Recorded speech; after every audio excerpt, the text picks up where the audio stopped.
Esperanza Rising Test Chapters 1 through 6. 1. Do you think do you think Esperanza loves her dad very much? Why? Use evidence from the text. 2. In Chapter 2, Las Uvas, Grapes, the author uses several foreshadowing clues about Papa's death. Some things let you know his death is coming. Name at least one of those things. 3. According to the text, what made the harvest Esperanza's favorite time of the year? A. She admired the activity of the workers. B. She got to cut the first grapes from the harvest. C. Her birthday fiesta was after the harvest. D. Everyone cheered ole ole. 4. In the following quote from the story, use the context clues to determine the meaning of the word forlorn. Esperanza thought his round eyes, long eyelids, and droopy mustache made him look like a forlorn puppy. He was anything but sad, though. He had loved the land as Papa did, and it had been the two of them, working side by side, who had resurrected the neglected rose garden that had been in the family for generations. The word forlorn means A. Happy, B. Cheerful, C. Sorrowful, D. Energetic. 5. Read the following paragraph. She took a quivery breath. As she told the story, she watched the grief twist Senor Rodriguez's face and overtake him. As he sat down on the patio bench, shaking his head, she felt as if she were in someone else's body, watching a sad scene but unable to help. What does the passage suggest about how Esperanza was feeling when she told Senor Rodriguez about her father? A. She understood that others were devastated by her father's death. B. She thought he was upset because he would not be paid for the papayas. C. She did not understand how he could be so upset when he was not part of her family. D. She wanted him to leave so she could go to her room and cry. 6. Which statement correctly summarizes the rosaries, masses, and funeral? A. Many people came to pay their respects but didn't stay long enough. B. The flowers gave everyone a headache, so they had to put outside. C. Many people came to pay their respects and the house was full all day, but nighttime was very difficult for Esperanza and her family. D. Esperanza, Marisol, and Esperanza's mother cried aloud when no one else was looking. 7. Compare and contrast how Esperanza feels about Miguel before and after her father's death. Part A. How does Esperanza feel about Miguel before her father's death?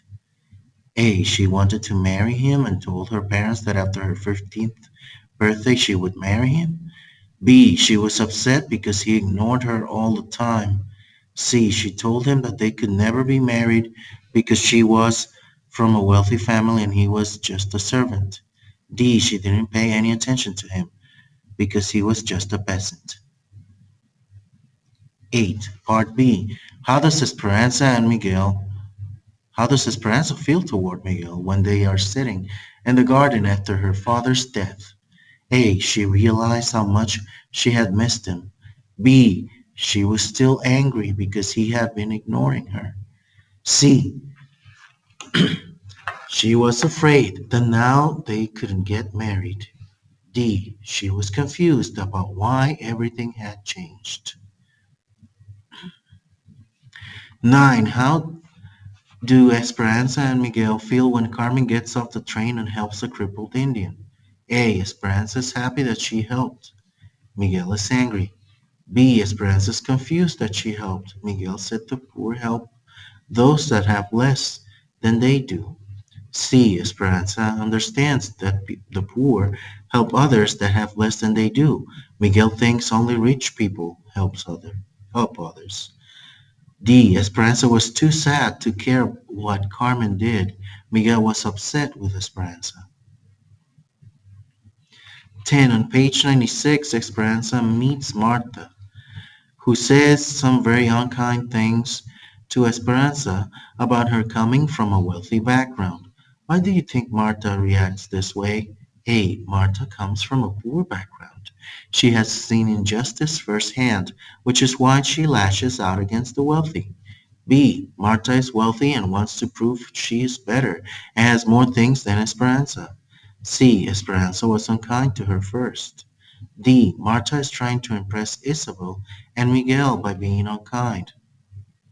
For questions 11 to 20, identify the correct figurative language for each statement.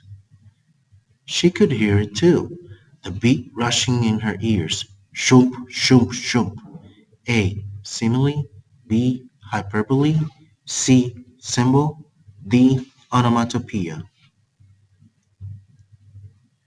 12. When Esperanza tells Miguel that between them ran a deep river, she is using A. Metaphor. B. Alliteration. C. Simile. D. Onomatopoeia. 13. Mama, my finger, an angry thorn stabbed me, contains A. Simile. B. Alliteration. C. Personification. D. Onomatopoeia. 14. The August sun promised a dry afternoon in Aguascalientes, Mexico. A. Simile. B. Metaphor. C. Personification. 15. But it wasn't precisely Mama's face because Papa's eyes were there too, shaped like fat brown almonds. A. Simile. B. Metaphor. C. Personification. 16. Although some things were always the same with Abuelita, a lace-edged handkerchief peeking out from beneath the sleeve of her dress. A. Simile. B. Metaphor. C. Personification. 17. She watched the silver crochet needle dance back and forth in her grandmother's hand. A. Simile. B. Metaphor. C. Personification. 18. Last night she had watched Papa sharpen the knife back and forth across the stone, so she knew the tool was a razor. A. Simile. B. Metaphor. C. Personification. 19. He had the same dark skin and small stature as Hortensia. Esperanza thought his round eyes, long eyelids, and droopy mustache made him look like a forlorn puppy. A. Simile. B. Metaphor. C. Personification. 20. Darkness could settle quickly, and a feeling of uneasiness and worry nagged at her. A.